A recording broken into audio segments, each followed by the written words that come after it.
Welcome back to Blacktinidad. So now we're going into Cuéntame, a segment where we play a game and get to know our guests. Today I am playing Connect 4 with a historian, multimedia artist, and the voice behind Reggaeton con la Gata. Welcome, la Gata. Bienvenida. Gracias, gracias. Tell our people where you're from, your roots, and how do you connect to your Afro-Latinidad? Oh my gosh. How much time we got? I am Panamanian and Jamaican, American. Let me start there. I'm American, soy americana. I was raised in Boston by Panamanian and Jamaican parents. Yes, both of them are Panamanian and Jamaican. I get that question a lot. I'm like, sí, los dos. And growing up that way was super cool because it's like, mi abuelo, él habla patois, and mi abuela no habla nada de patois, and I'm like, how did y'all get together? And that's the same story for like both sides. And on top of that, like growing up in Boston, I grew up in Boston, and Boston is basically Dominican Republic 2.0.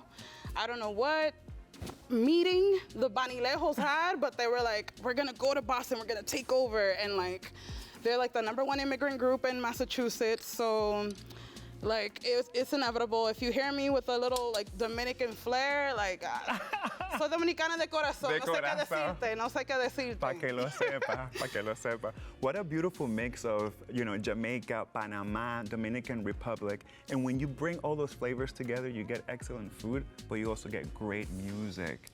How did you get in contact with music, with reggaeton, for example? Since birth. I have, my documentary is gonna be fire. Yes. I have video clips from like when I was a baby of like, really, I really made that move? Playing big games. I guess I wanna extend the game a little bit. But I don't know, yo tengo video like from when I was little, dancing to El General, dancing to like El Chombo's music, Chicho Mang, like it was very normal. And then eventually, you know, having grown up in Boston, like, I don't know what it is in the water, but I mean, Nicky Jam comes from Lawrence, Looney Tunes come from Boston as well. There's like reggaeton in the air in Boston as well. So like, era inevitable that I would make that transition from like dancehall, que es más panameño, a perreo, que es boricua, of course. Yes, well, I want to talk about the history of reggaeton because a lot of people don't know the roots, and you're here to tell us the roots. If somebody were to ask you, where does reggaeton come from, what would you say to them? I would say, how are you spelling it? Reggaeton or reggaeton? Because reggaeton, like reggaeton, de Panama. And no, I'm not even talking about El General. I'm talking about El Chombo with Cuentos de la Cripta. You know, because I think one of the worst stereotypes that Panamanians get stuck with is that we just make reggae. And I'm like, we make reggae, we make dancehall, los dos son distintos. Se supone que tienen un nombre diferente porque son géneros diferentes, son distintas. So reggae, dancehall, reggaeton. But the thing is with Panamanians, we didn't like really care about it like that. Like, we moved on. And then we like adapted dancehall culture into like Panama, you know? Versus Boricuas, that they were like, this is the best rhythm ever. They translated lo que era rap en español con su sandungue, hicieron perreo y hacen lo que hoy se considera como reggaetón. Pero yo le considero perreo, you know, que es distinta, es más política. Me encanta que tú haces esa distinción. ¿Dónde estás tú por ahí? Porque mucha gente no sabe que las raíces del reggaetón es de Panamá.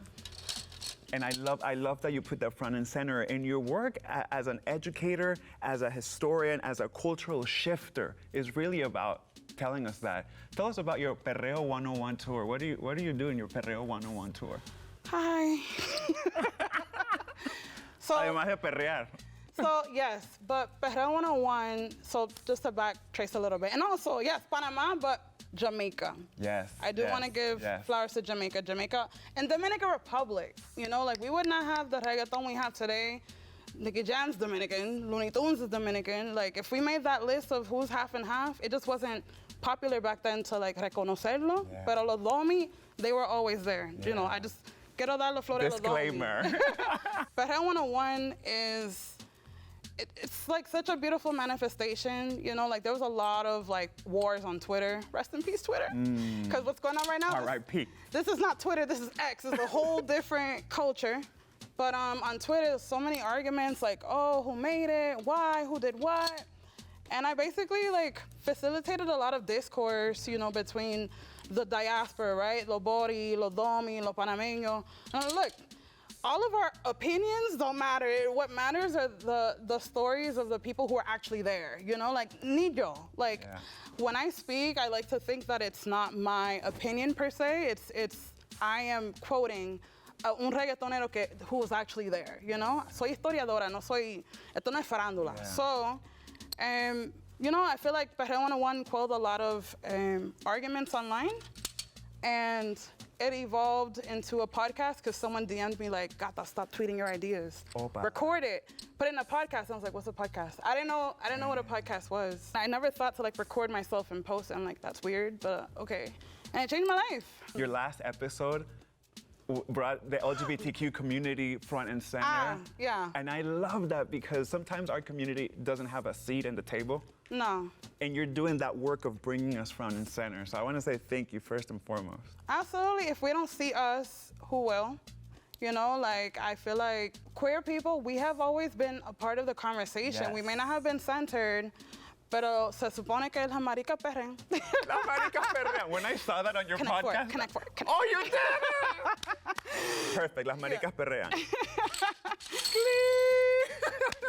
That's Mike, pero no, Perreo queer. Shout out to La Sombría queer, Puerto Rico. Shout out to DJ Felipe Prendio, Villano Antillano, Ana Macho. In these very turbulent times, what message do you have to that community that watches you, watches your work, and is inspired by it? We need to focus. Some things that we argue about is just not worth it. We have too many enemies. Let's focus. Like, let's highlight the real problems and like, let's get there. Like, we're very distracted, in my opinion, and like distraction costs time, costs energy, costs lives, because when we're not paying attention to each other, things happen, you know? So I want us to focus. Gata, your work does both. You both I try. celebrate us, you elevate us, and you remind us to stay focused. So thank you, thank you, thank you. This has been such a good conversation. But we need to take a quick break. We'll be right back with more right here on Blacktinidad.